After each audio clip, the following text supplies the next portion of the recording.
நீர்கொழும்பு சிறைச்சாலையில் இந்த 28 பேர் உயிரிழந்ததுக்கு பின்னணியில உண்மையாகவே அங்க என்ன நடந்தது?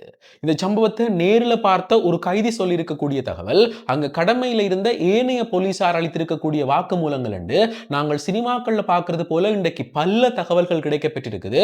உண்மையிலேயே உங்களுக்கு மிகுந்த ஆச்சரியமாக இருக்கும். முழுமையாக சொல்றேன். என்ன விடயம் என்று சொன்னா, முதல்ல உங்களுக்கு ஒரு 3 பேரை அறிமுகப்படுத்துறேன். முதலாவது நபர் இப்ப துபாயில தலைமறைவாக இருக்கக்கூடிய இலங்கையினுடைய பிரதான போதைப்பொருள் வியாபாரி டூம் அடா. இரண்டாவது நபர் இதே நீர்கொழும்பு சிறைச்சாலைக்குள்ள தடுத்து வைக்கப்பட்டிருக்கிற கடுவல்ல கூட சுரேஷ். மூன்றாவது நபர் இப்ப ஐரோப்பிய நாட்டில் தலைமறைவாக இருக்கக்கூடிய பாதாள உலக கும்பலினுடைய தலைவர் புரு முனா. இவர்கள் 3 பேரையுமே நன்றாக நினைவில் வைத்துக் கொள்ளுங்க. என்ன நடந்திருக்குது என்று சொன்னா, இந்த துபாயில இருக்கக்கூடிய டூம் என்று சொல்லப்படுகிறவருடைய தந்தை இலங்கையில ஒரு பிரதான போதைப்பொருள் வியாபாரியாம். இவருடைய ஒரு குழுவுக்கும் இந்த நீர்கொழும்பு சிறைச்சாலைக்குள்ள போதைப்பொருள் வியாபாரம் செய்யக்கூடிய குழுவுக்கும் இடையில மிக நெருக்கமான தொடர்புகள் இருந்திருக்குது.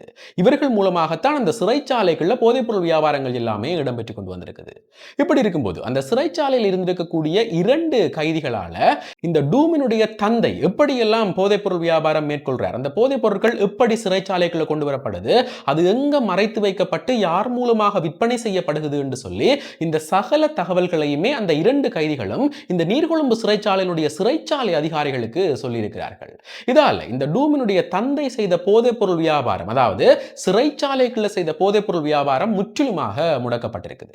இதற்கு பிறகு இந்த முடக்கத்துக்கு பழி வாங்குறதுக்காகத்தான் இந்த நீர்கொழும்பு சிறைச்சாலைக்கு தடுத்து வைக்கப்பட்டிருந்த இந்த கடுவல்ல கூட சுரேஷ் என்றவரை தலைமையாக நியமிச்சு ஒரு மிகப்பெரிய கலவரமே ஏற்பாடு செய்யப்பட்டிருக்குது. எப்படி என்று சொன்னா, நாங்கள் சினிமாக்கள்ல பார்க்கிறது போல இந்த கலவரத்துக்காக ஒரு திகதி குறிப்பிடப்பட்டிருக்குது. அதுதான் கடந்த ஞாயிற்றுக்கிழமை ஜூலை மாதம் 5ஆம் திகதி.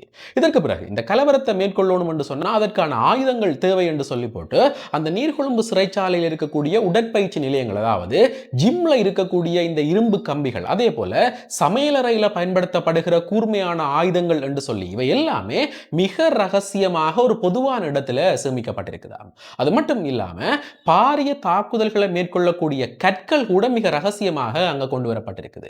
இப்படி சகல ஏற்பாடுகளும் முடிந்த பிறகு இவர்கள் திட்டமிட்டதன்படி கடந்த ஞாயிற்றுக்கிழமை ஜூலை மாதம் 5ஆம் தேதி இந்த சிறைச்சாலை அதிகாரிகளுக்கு தகவல் வழங்கி இருக்கக்கூடிய அந்த 2 நபர்களோடையுமே மிக சுமூகமான முறையில் ஒரு உரையாடலை ஆரம்பிச்சு அதை கொஞ்ச நேரத்திலேயே அடிதடியாக மாற்றியிருக்கிறார்கள்.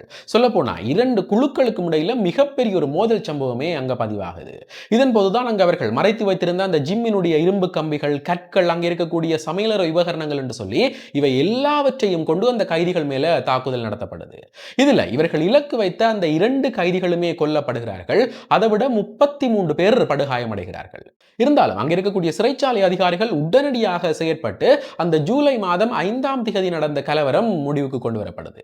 இருந்தாலும் அன்றைய இரவு பொழுதுல இன்னும் ஒரு சம்பவம் அரங்கேறி இருக்குது. இது பெரிதாக எந்த ஒரு ஊடகங்கள்லையுமே பேசப்படல. என்ன நடந்திருக்குது என்று சொன்னா, இந்த சிறை கலவரம் கட்டுப்படுத்தப்பட்ட பிறகு அந்த சிறைச்சாலை அதிகாரிகளுக்கும் இந்த சுரேஷனுடைய குழுவுக்கும் இடையில ஒரு நேரடியான வாய்த்தக்கங்கள் நடந்ததாம். எப்படி என்று சொன்னா, இந்த சிறை கலவரத்தில் யார் யாரெல்லாம் ஈடுபட்டார்களோ அவர்களுக்கு நாங்கள் நீர் வழங்க போறதில்லை, அதே நேரம் நீங்கள் இனி உங்களுடைய குடும்ப உறுப்பினர்களையும் பார்க்க மாட்டீங்கள், நாங்கள் பார்க்க விடமாட்டோம் என்று சொல்லி அந்த சிறைச்சாலை அதிகாரிகளால அந்த கலவரத்தை மேற்கொண்ட நபர்கள் கட்டுப்படுத்தப்பட்டிருக்கிறார்கள்.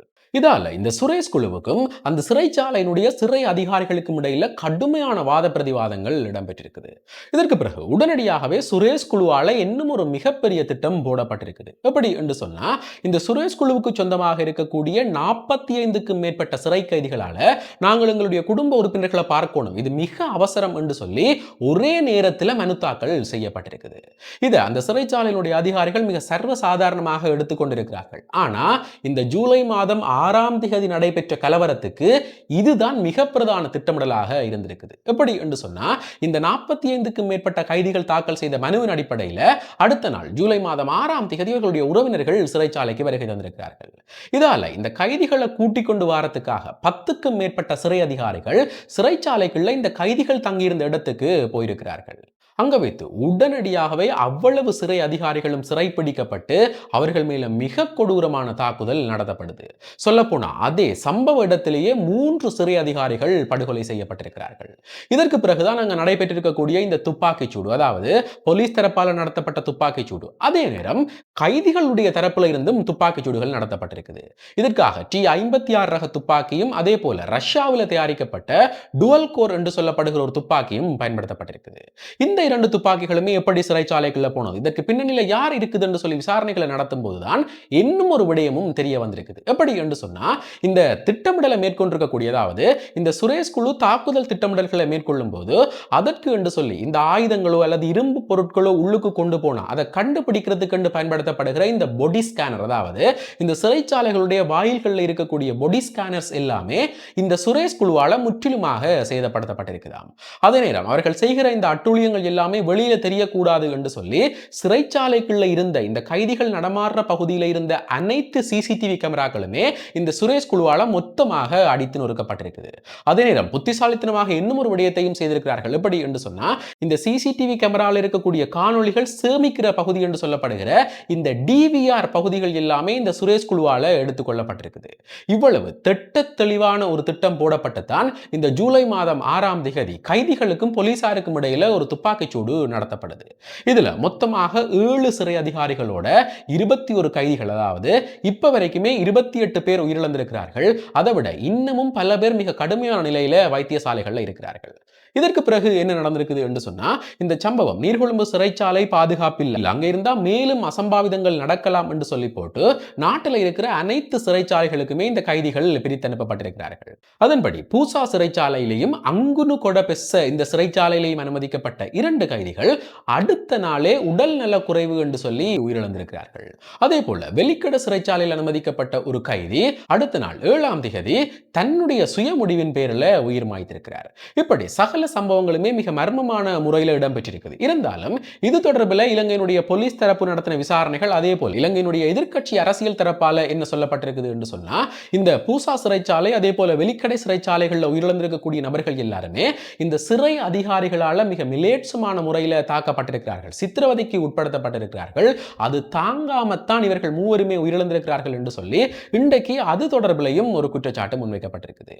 உண்மையிலேயே இந்த நீர்கொழும்பு சிறைச்சாலை சம்பவம் என்றது இன்றைக்கு இலங்கை அரசியல் பரப்புல மிகப்பெரிய திருப்புமுனை ஏற்படுத்தி இருக்குது. இதனுடைய விளைவாக இன்றைக்கு என்னென்ன புதிய திட்டங்கள் சொல்லப்பட்டிருக்குது என்று சொன்னா, மிக கூடிய விரைவில் இந்த சிறை கைதிகள், அதாவது இப்ப சிறைச்சாலையில தடுத்து வைக்கப்பட்டிருக்கிற மிக சிறிய குற்றங்கள் செய்திருக்கக்கூடிய கைதிகள் எல்லாரையுமே அவர்களுடைய வீட்டில் வைத்தே, நாங்கள் வீட்டு காவலில் வைத்தே பராமரிக்கக்கூடிய ஒரு சட்டம் இயற்றப்படும் என்று சொல்லி இலங்கையினுடைய நீதியமைச்சர் ஹர்ஷன நாணயக்கார சொல்லியிருக்கிறார்.